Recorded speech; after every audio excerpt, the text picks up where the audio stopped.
తాకట్లో ఉన్న మీ బంగారాన్ని విడిపించి ఆ రోజు ఆన్లైన్ రేటుకి కొంటాం. Sharma gold company. నమస్కారం, మీరు చూస్తుంది సుమన్ టీవీ. నేను మీ కీర్తి.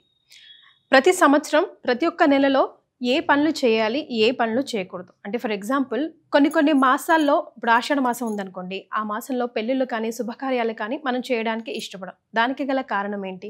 అసలు ఏ మాసంలో పెళ్ళిళ్ళు, గృహప్రవేశాలు, శంకుస్థాపన లాంటి ప్రధానమైన కార్యక్రమాలు చేయొచ్చు, ఏ మాసంలో చేయకూడదు, ఈ విషయాలన్నీ మనకు తెలియజేయడానికి ప్రముఖ ఆస్ట్రాలజర్ బ్రహ్మశ్రీ నందిబట్ల శ్రీహరి శర్మ గురుగారు ఉన్నారు.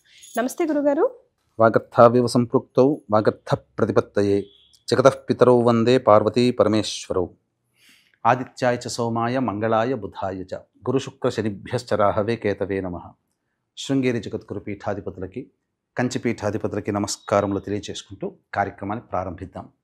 గురుగారు, ఇందాక నేను అడిగినట్టుగా ముహూర్తానికి చాలా బలం ఉంటుంది, మనందరికీ తెలిసిన విషయమే. అయితే కొన్ని రోజులు, కొన్ని మాసాలకి మాత్రమే కొన్ని శుభకార్యాలు పరిమితంగా ఉంటాయి. లైక్ ఇప్పుడు ఆషాఢ మాసంలో పెళ్లిళ్ళు చేయకూడదు అంటారు. అలాగే ఇప్పుడు శ్రీరామనవమి కళ్యాణం జరిగేంత వరకు కూడా ముహూర్తాలు పెట్టరు. ఈలోగా కూడా కొన్ని మూఢాలు అంటూ ఉంటారు.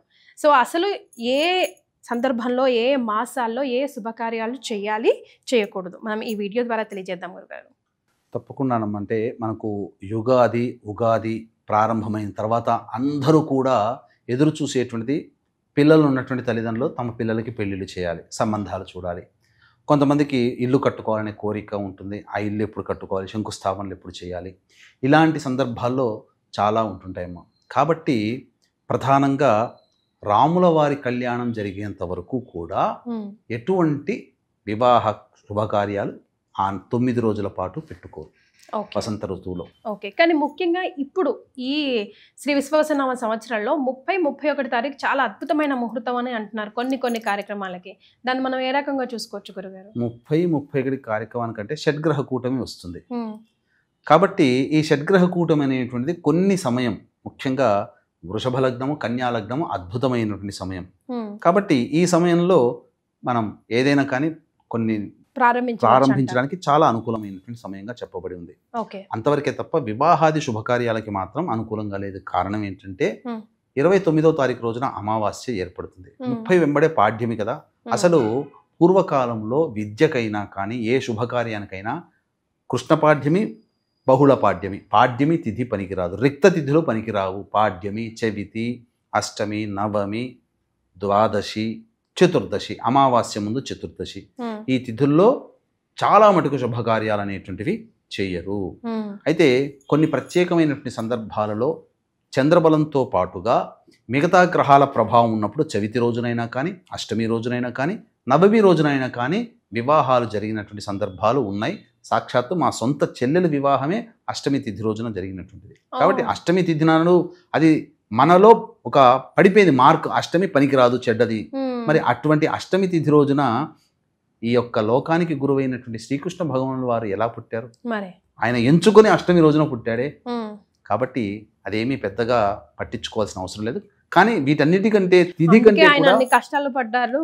ఆయన అన్ని అట్లనేం కాదు, ఆయన కష్టాలు పడ్డాడు అని అంటే ఆ కష్టాలు పడి జయించాడు. ఎలా జయించాడు అనేది మార్గదర్శకం అయ్యాడు కదా. ఎలా జయించాడో మనం తెలుసుకోవాలి, కానీ కష్టాలు పడ్డాడని చెప్పేసి అనుకోకూడదు కదా. కాబట్టి ఇక్కడ అలాగే ప్రధానంగా తిథి కంటే కూడా లగ్న ప్రభావం, ముహూర్త లగ్న ప్రభావం చాలా ప్రభావవంతమైంది. ఇక చైత్రమాసము నవమి వెళ్ళిన దారభ్యత వివాహాది శుభకార్యాలు ప్రారంభమవుతాయి. ముఖ్యంగా ఏ మాసంలోనైనా కానీ మూఢములు అనేటువంటివి ఉన్నప్పుడు ముహూర్తాలు చెయ్యరు. అయితే ఇక మూఢములు అంటే ఏంటి గురుగారు? అసలు మూఢములు అంటే మూఢము అంటే ప్రతి గ్రహానికి మూఢమి వస్తుంది. రవితో అంటే ఇప్పుడు మీకు ఒక సంబంధించినటువంటి రవి గ్రహానికి ఏ గ్రహం దగ్గరగా ఉంటుందో ఆ గ్రహానికి సంబంధించినటువంటిది బలం కోల్పోతుంది. ఇప్పుడు సింపుల్ గా చెప్పాలి అని అంటే రవి రాజు లాంటి వాడు. రవిగ్రహానికి దగ్గరగా ఏ గ్రహం అయితే వస్తుందో ఆ యొక్క గ్రహం యొక్క ప్రభావం అంతా లాగేసుకుంటారు. ఇప్పుడు సింపుల్ గా ఇవ్వడు. ఒక సింపుల్ ఒక పని చెప్తానమ్మా. ఒక ప్రిన్సిపాల్ ఉన్నాడు, ఒక టీచర్ పాఠం చెప్తుంది. ప్రిన్సిపాల్ వచ్చి స్టూడెంట్స్ పక్కన కూర్చుంటే ఆ టీచర్ పాఠాలు సరిగ్గా చెప్తుందా? చెప్పలేదు. భయంగా ఉంటుంది. ఒక ఎంప్లాయీ దగ్గర ఒక ఆఫీసర్ పక్కన వచ్చి కూర్చుంటే వాడు భయంగా పని చేసుకుంటాడు, హ్యాపీగా ఫ్రీగా చేసుకోలేడు. అలాగే గ్రహంలో రాజైనటువంటి రవిగ్రహానికి దగ్గరగా ఏ గ్రహం వెళుతుందో ఆ గ్రహ ప్రభావం కోల్పోతుంది. ఈ యొక్క మూఢమి అనేటువంటిది ప్రతి గ్రహానికి ఉంటుంది. ఓకే. బుధుడు కూడా మూఢమిలోకి వెళ్ళిపోతాడు. దీన్నే మనం అస్తంగతం అని అంటాం. అయితే దీనికి సంబంధించి నైసర్గిక శుభగ్రహాలైనటువంటి గురువు మరియు శుక్రుడు మూఢమి పొందినప్పుడు అనగా అస్తంగతం పొందినప్పుడు ఆ యొక్క ప్రభావం అనేటువంటిది ఉండడం వల్ల శుభకార్యాలు చేసుకోరు.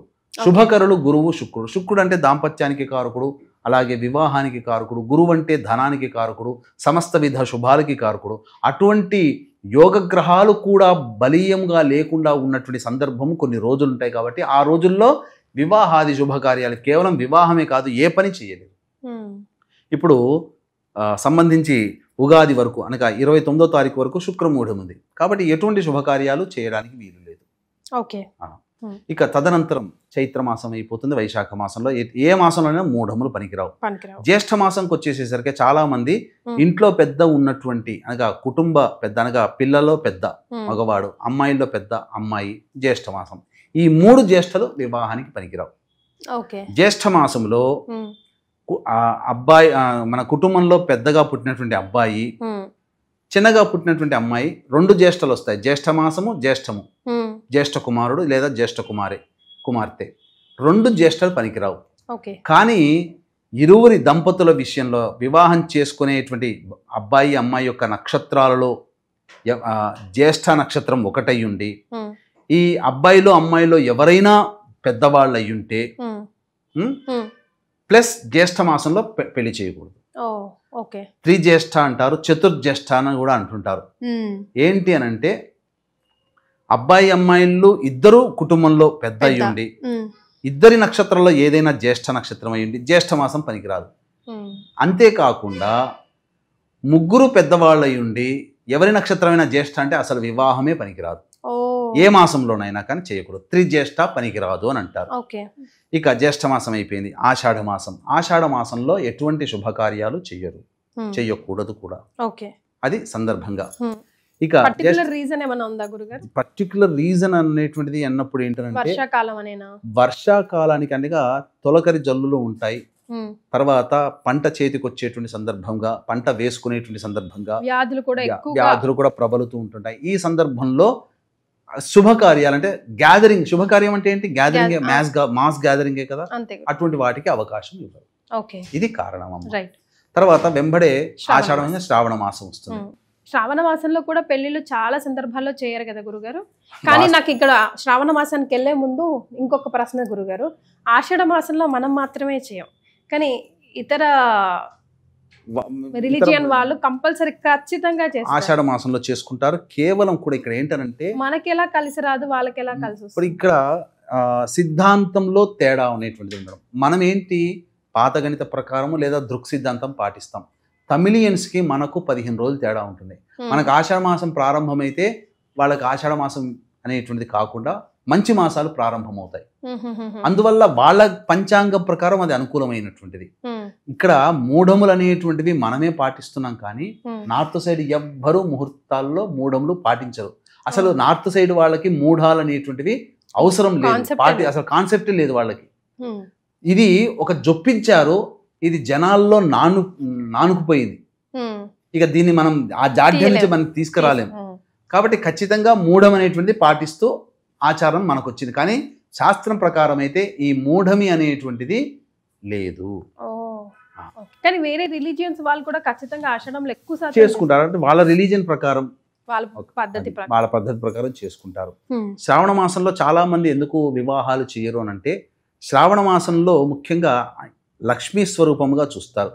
ఇంటి అమ్మాయి అనగా ఇంట్లో పుట్టినటువంటి అమ్మాయి లక్ష్మీ స్వరూపం కాబట్టి వివాహం చేస్తే లక్ష్మీ రూపముగా బయటికి వెళ్ళిపోతుంది, మన ఇంట్లో ఉన్న లక్ష్మి వెళ్ళిపోతుంది అనే ఉద్దేశం కాబోలు. ముఖ్యంగా చాలా మంది వివాహాలు శుక్రవారం నాడు చేయరు. వివాహాలు శుక్రవారం నాడు చేసినా కన్యాదానం మాత్రం తర్వాత చేస్తాం, కానీ శుక్రవారం చేయరు. మా ఇంటి లక్ష్మిని మీకు పంపిస్తా అంటే మాకు దానం ఇచ్చేస్తాం, మా ఇంట్లో లక్ష్మి వెళ్ళిపోతుంది అనే భావం. అది కొంత ఆచారంగా అంటే కంటే కూడా నమ్మకంగా మనం దాన్ని పాటించవచ్చు. కానీ సోమ మంగళవారం కూడా అసలు చేయరు కదా గురుగారు. మంగళవారం అంటే ఓకే, కానీ మళ్ళీ కూడా సోమవారం నాడు వివాహానికి పనికిరాదు. అసలు వివాహ సంబంధమైనటువంటి విషయాలు చర్చ కూడా చేయకూడదని నారదుల వారు మనకు చెప్పినటువంటి సందర్భం. నారద సంహితలో ఖచ్చితంగా చెప్పబడి ఉంది. అందుకనే గుంటూరు కృష్ణా జిల్లా ప్రాంత వాస్తవ్యులు ఎవ్వరూ కూడా సోమవారం పెళ్లి చూపులు కానీ, సోమవారం నాడు వివాహాది కార్యక్రమాలు కానీ, అసలు వివాహం ముచ్చట్లే తీసుకురారు సోమవారం రోజున. అది చెప్పబడి ఉంది. ఇక శ్రావణం అయిపోయింది. భాద్రపద మాసం ఎలాగో ముహూర్తాలలో పితృదేవతల్ని ఆరాధించుకునేటువంటి మాసంగా భాద్రపద మాసం, వెంబడే ఆశ్వీజ మాసం. కాబట్టి ఆశ్వీజ మాసం, కార్తీక మాసంలో కూడా కొంతమంది వివాహాలు చేసుకోరు. కారణం ఏంటంటే అది ఆది దంపతులైన పార్వతీ పరమేశ్వరులకు సంబంధించినటువంటి మాసముగా చెప్పబడి ఉంది. ముఖ్యంగా కార్తీక మాసంకి వచ్చేసేసరికి ప్రధానంగా కొంత భాగము ఈ యొక్క రవి కూడా బలహీనుడై ఉంటాడు, అందుకని చేసుకోరు. కార్తీకమైన తర్వాత మార్గశిర మాసం కూడా చెప్పబడి ఉంది. మరి ధనుర్మాసంలో కూడా కొంతమంది ఏ శుభకార్యాలు కూడా, ముఖ్యంగా పెద్ద పెద్ద శుభకార్యాలు, పెళ్లిళ్ళు, గృహప్రవేశాలు చేయకూడదు అంటారు గురుగారు. వాస్తవం, ఇది తమిళనాడు సాంప్రదాయం ప్రకారం ఉన్నటువంటిదే తప్ప మన సాంప్రదాయం కాదు. రవి ధనుస్సు రాశిలో ఉన్నటువంటి సందర్భంగా అది ధనుర్మాసమైంది. మీకున్నటువంటి 12 మాసాల్లో చైత్ర, వైశాఖ, జ్యేష్ఠ, ఆషాఢ, శ్రావణ, భాద్రపద, ఆశ్వీజ, కార్తీక, మార్గశిర, పుష్య, మాఘ, పాల్గొన, ఈ యొక్క 12 మాసాల్లో ఎక్కడ ధనుర్మాసం అని ఉందా? లేదు. ఈ ధనుర్మాసం అనేటువంటిది కేవలం తమిళియన్ సంప్రదాయం ప్రకారంగా గోదాదేవి ఈ ధనుర్మాసం అంతా రవి ధనుస్సు రాశిలో ప్రవేశం చేసిన దారభ్యత, ధనుస్సు నుంచి మకర రాశిలోకి ప్రవేశం చేసే సందర్భం వరకు కూడా ఆ గోవిందుణ్ణి స్తుతిస్తూ ఒక్కొక్క రోజు ఒక్కొక్క పాశురం చెప్పుకొని మకరంలో ప్రవేశించిన సందర్భంలో అప్పుడు వివాహం చేసుకుంది. అనగా సంక్రాంతి రోజున గోదాదేవి కళ్యాణం చేస్తారు. ఇది కారణం. కాబట్టి అది అక్కడ ఆ ప్రాంత వాస్తవ్యులు చేసుకోరు. కానీ ఆ జాఢ్యం కూడా మనలోకి వచ్చింది. రాహుకాలం మనకు లేదు, తమిళన్స్ పాటిస్తారు, కానీ ఆ జాఢ్యం మనకు కూడా ఉంది. అదే జాఢ్యం మళ్ళీ మనకు ఈ ధనుర్మాసం అని కొత్తగా వచ్చి ఆ ధనుర్మాసంలో కూడా వివాహాలు చెయ్యరు అని చెప్పి అని అంటుంటారు. కానీ ధనుర్మాసం అనేది ఎక్కడా ఒక మాసం కింద లెక్క కట్టాల్సిన అవసరం లేదు. మామూలు విషయంగానే మార్గశిర మాసంలో చేసుకోవచ్చు. కాకపోతే ఎందుకు మన వాళ్ళు కన్ఫ్యూజ్ అయ్యారంటే ఈ ధనుర్మాసంలోనే వాళ్ళు చెప్పుకునే ధనుర్మాసంలోనే పుష్యమాసం కూడా కలుస్తుంది. మార్గశిర మాసం అయిపోయి పుష్యమాసం కొన్ని రోజులు ఉండంగా ధనుర్మాసం ఉంటుంది. పుష్యమాసంలో మన వాళ్ళు వివాహాది శుభకార్యాలు చెయ్యరు. కాబట్టి గుడ్డిగా ధనుర్మాసంలో శుభకార్యాలు ఉండవని చెప్పడం జరుగుతుంది. ఇక ఎలాగో మాఘమాసంలో కూడా వివాహాది శుభకార్యాలు ఉంటాయి. ఆఖరిది పాల్గొన మాసం. పాల్గొన మాసంలో కూడా శుభకార్యాలు చేయకూడదు అంటారు కదా గురుగారు. వాస్తవం. మనకు సృష్టి ఆది మూలంగా మనం చూసుకుంటే పాల్గొన మాసం వివాహానికి శుభకార్యముగా, శుభమైన మాసముగా చెప్పబడలేదు. కారణం ఏంటంటే పాల్గొన పౌర్ణమి రోజున మన్మధుడు మరణించినటువంటి రోజు. మన్మధుడు అంటే ఎవరు?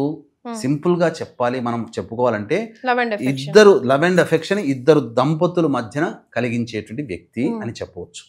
ఒక శుభమా అంటూ పెళ్లి చేసుకొని దంపతులుగా నవదంపతులుగా మారుతున్నటువంటి సందర్భంలో ఈ పాల్గొన మాసంలో మన్మధుడు లేనటువంటి మాసముగా చెప్పబడింది. కాబట్టి మన్మధుడు అంటేనే దాంపత్యానికి సూచిక. కాబట్టి అటువంటి దాంపత్యాన్ని ఇచ్చే మన్మధుడే మరణించినటువంటి మాసముగా ఈ పాల్గొన మాసంలో వివాహాది శుభకార్యాలు చేయకూడదు. కానీ ఆ దార్భ్యత ఎలా కొన్ని రోజులు కుచించుకుపోయి వచ్చిందంటే పాల్గొన పౌర్ణమి ముందు 10 రోజులు, తర్వాత 10 రోజులు పనికిరావు అని చెప్పుకుంటూ వచ్చారు. అది ఆచారాన్ని పాటించారు. కాలక్రమేణా ఇంకా కుచించుకుపోయి పాల్గొన పౌర్ణమికి ముందు 7 రోజులు, తర్వాత 7 రోజులు వివాహాలు చేసుకునేవాళ్ళు కారు. ఇంకా అది కుచించుకుపోయి పాల్గొన మాసం కంటే ముందు 3 రోజులు, పాల్గొన పౌర్ణమి కంటే ముందు 3 రోజులు, పాల్గొన పౌర్ణమి తర్వాత 3 రోజులు వివాహాది శుభకార్యాలు చేసుకునేవాళ్ళు కారు. కానీ ఇప్పుడు పాల్గొన పౌర్ణమి రోజు కూడా వివాహ ముహూర్తాలు పెట్టుడు ముహూర్తాల వల్ల చేసుకోవాల్సిన కర్మ ఇప్పుడు కొంతమందికి వస్తుంది. ఎందుకంటే శాస్త్రాన్ని పాటించట్లేరు. పౌర్ణమి చాలా బలం కదా, చేసుకోవచ్చు కదా అని అంటుంటారు. అన్ని పౌర్ణములు ఒక రకంగా ఉండవు కదా. కాబట్టి ఇది కనీస పక్షంలో పాల్గొన పౌర్ణమికి ముందు వారం రోజులు, తర్వాత వారం రోజులు వదులుకోవడమే చాలా మంచిది. శాస్త్రాన్ని పాటించిన వాళ్ళం అవుతామని చెప్పవచ్చు. గురుగారు, మరి గృహప్రవేశాల సంగతి ఏంటో ఒకసారి అవి కూడా గుర్తు చేసుకుందాం. గృహప్రవేశాల ముహూర్తానికి సంబంధించినటువంటిది ముహూర్తాల విషయంలో స్థిర లగ్నంలో గృహప్రవేశం చేసుకోవాలి. శంకుస్థాపన అనేటువంటిది చరలగ్నంలో చేయాలి. ఎందుకంటే శంకుస్థాపన అయిన దారభ్యత చకచక పనులు పూర్తయిపోయి ఇల్లు కట్టాలి కదా. మరి స్థిర లగ్నంలో వాడు ఎవరైనా వ్యక్తి శంకుస్థాపన చేస్తే అది స్థిరంగా ఉండిపోతుంది. ఇక అందుకనే కొంతమంది అంటే ఈ ముహూర్తాల విషయంలోకి వచ్చేసరికి చాలా లోభత్వం. అప్పుల అప్పారావు సినిమా చూశారు కదా, లోభి అయినటువంటి కోటేశ్వరరావు క్యారెక్టర్ ఎలా ఉంటది, అలాంటి క్యారెక్టర్ బయటకు వస్తుంది ముహూర్తాలు చూసుకునేసరికి.